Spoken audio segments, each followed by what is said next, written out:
And meantime, the federal government is now sending Treasury Department investigators to Minnesota looking for connections between those convicted of fraud and terrorism dollars.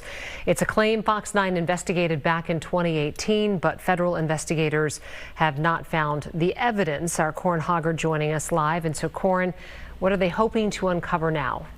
Kelsey, they're looking for any evidence of money coming from Minnesota fraudsters and going to Al-Shabaab, which is a terrorist organization operating mainly in Somalia.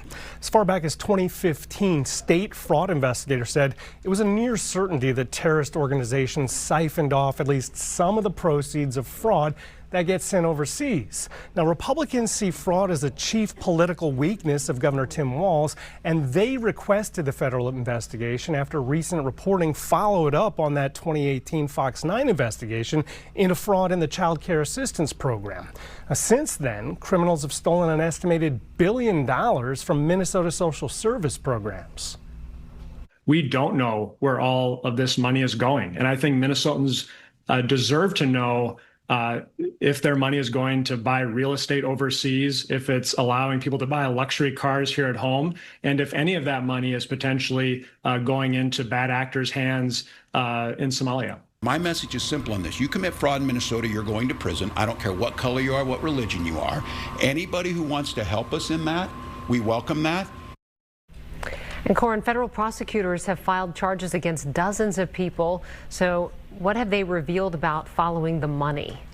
Yeah, they've definitely traced fraud proceeds to real estate transactions in Kenya, luxury purchases in the U.S.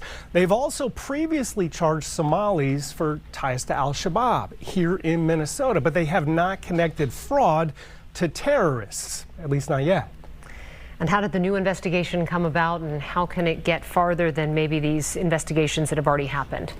Yeah, Kelsey, this started this time with local Republicans making that request, and then President Trump spent last night posting 160 times in 5 hours on Truth Social, including several messages aimed at Governor Walz. Today, or yesterday actually, Treasury Secretary Scott Bessent, he announced the new investigation while the president was posting about this. And local Republicans tell me that Treasury may actually be able to provide more expertise on international money laundering. So that is an angle that they want pursued that they don't believe has been pursued to date. All right. Thank you for the update, Corin Hoggard, in our newsroom tonight.